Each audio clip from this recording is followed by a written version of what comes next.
nice weather and tons of people outside. It's because it's a long weekend here. And with that in mind, what's going on today? This kind of relates actually to, I guess, the long weekend as a lot of people celebrate it. But how about this one? At first I was wondering, is this actually real?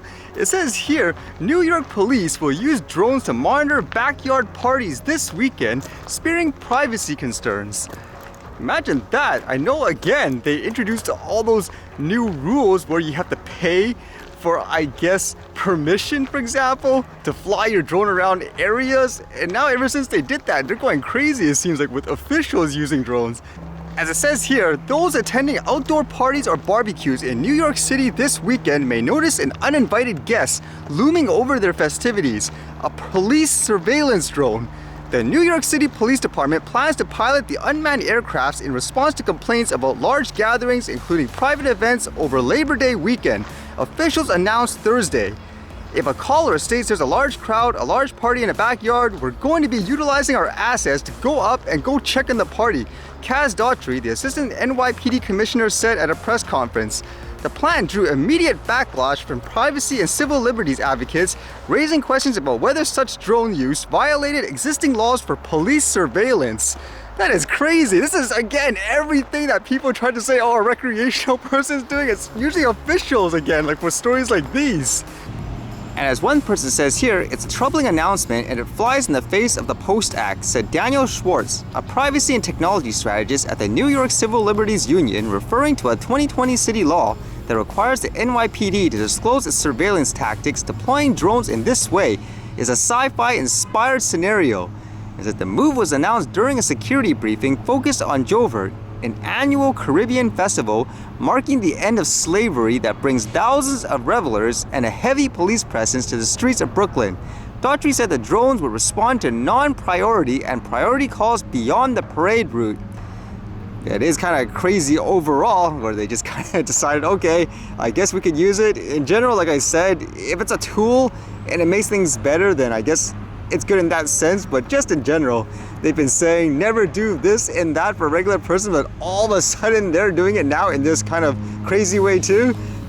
And they go on to say one of the biggest concerns with the rush to roll out new forms of aerial surveillance is how few protections we have against seeing these cameras aimed at our backyards or even our bedrooms, said Albert Fox-Conn, the executive director of the Surveillance Technology Oversight Project. And get this, apparently, I guess they asked the mayor's office there for some comments about this, and they didn't give anything other than saying this here. It says, they shared a link to new guidelines that make it easier for private drone operators to fly in the city, but which do not address whether the NYPD has any policies for drone surveillance. So is this that one where, again, they introduce those fees, for example, like those permits? I don't think that makes it, quote, easier for people. If anything, it's more like, oh, you're gonna have to have a lot of money to do this anyways. And I guess with those, I guess, relaxed laws, it's more for officials to use them in these ways. Kind of crazy overall, but what would you think in this case? I think people are going to be really upset. Will they actually shoot down a, quote, police drone, like what they keep threatening to do with a recreational person and stuff like that all the time? And I guess with all that tension, I guess with Taiwan and China, this was kind of interesting where they were talking about here recruiting volunteers for people to fly drones for the army, I suppose. It says drone volunteer army suggests for Taiwan. Taiwan counts 20,000 people with drone operation licenses. With 20,000 people licensed to operate unmanned aerial vehicles, Taiwan should establish a drone volunteer army, a leading defense contractor said Saturday. In the times of war, the volunteers could be mobilized just like volunteer firefighters, forming a key backup for the armed forces, said Lu Chengfang, chair of Geosat Aerospace and Technology Inc. The business person is known for being the team leader of Taiwan's national drone sector, Radio Taiwan International reported. Speaking at a seminar hosted by the Taiwan Association of University Professors, Wu compared the effectiveness of drones with F-16V fighter jets procured from the United States. And they say only a limited number of people can be trained over a long period of time to operate jets, he said. In contrast, Taiwan could hide drone operators close to the front line and have them deploy military UAVs to attack enemy targets, he said. I actually wonder what kind of drones they're talking about. Are you talking something like a Reaper drone, for example? Or something you've often read in the news between, let's just say, Ukraine and Russia, where it seems like they're using, for the most part, a lot of recreational or enterprise drones to do, I guess, the work. Because in general, in terms of training people, I often said before, most of the modern day drones you buy off the shelf and all that, they're so user friendly. It's not rocket science. The only reason you make it sound complicated is so you can put people through, I don't know, thousands of dollars in quote courses and all that. I think from my experience personally, it's almost like playing a video game, honestly. Now, whether or not people will go to their common sense and say, hey, just train people, get them more practice, for example. Don't make over-the-top regulations, because people can learn this stuff easily by going out in a field or something, flying in their backyard. In my opinion, having over-the-top regulations stops you from having more people learning a skill. That's in my opinion. It can be fun at the same time, useful, I guess, in certain situations, whether you're saving people's lives and all that.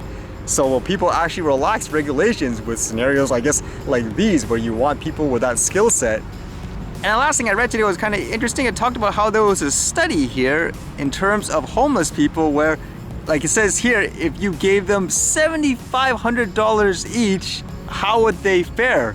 It kind of reminds me of this documentary I saw before where they gave a homeless man $100,000 or so to see if he could change his life, and eventually he just lost all his money again. So it says here, there's a stark contrast between public perception and the reality of how homeless people spend money, says a researcher who gave 50 homeless people in British Columbia $7,500 each to do with as they wished. Instead of blowing the windfall on temptation goods such as alcohol, drugs, or cigarettes, they spent it on rent, clothing, and food, the study led by University of British Columbia researcher Jiaying Zhao found. The handout even generated a net savings of almost $800 per recipient, taking into account the cost that would have been involved in providing shelter accommodation. And I guess with that study, it says here for the person, I think this study provides very strong evidence in favor of a basic income policy. Researchers tracked the spending of the recipients for a year after they received the cash. They also followed a control group of 65 homeless people who did not get the handout. The study, recently published in the Proceedings of the National Academy of Sciences, found recipients spent 99 fewer days homeless and spent 55 more days in stable housing. They also retained $1,160 more savings. Zhao, an associate professor of psychology at UBC, said in an interview Wednesday that the researchers found a range of surprising positive benefits of a cash transfer. So would you think that would be, I guess, a good solution to solve the homeless issue, for example? I guess in terms of spending money, the only thing I've done before was I did this little challenge where people were saying it's impossible, for example, for someone to spend $21 a week on food to survive. That's how much they calculated, where after if someone's on income assistance, trying to find a job, their rent and so forth, that's all the money they have left, so it's impossible. So they got people to do that challenge, and I was one of them. And at the end of the day, I actually was fine. I had about $2.32 left still, spending $21 a week on food. Like, some people were just in disbelief saying, impossible, you must have starved yourself to death. I'm like, no. I mean, have you guys tried to live like on a budget, so to speak? For example, for some of the stuff I remembered, if you calculated $21 a week, that's only $3 a day for food. That doesn't sound like much, correct? Now, for like a person like myself, you go shopping, buy, for example, something in bulk. For example, I was buying things like large oats for $2.47 for 1 kilogram. That'll last you for more than a day. But I was reading how other people were doing things. For example, like they went out to buy pizza from a restaurant and they're saying, well, there's close to my budget for the day. For example, it's $2.50 for that one slice of pizza. Now they starve to death like for the rest of the day. I'm wondering, who dines out if you're really that tight on a budget? Because in my opinion, you can't be going out dining at restaurants and all that. You have to do your shopping, for example, buy local, cook your own food. That's just the way it is when you're really tight on a budget, which makes me think, like in these cases here too, is it more about education as well? Something interesting to think about in my opinion when it comes to these topics, how to help people get out of that situation.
See you guys later.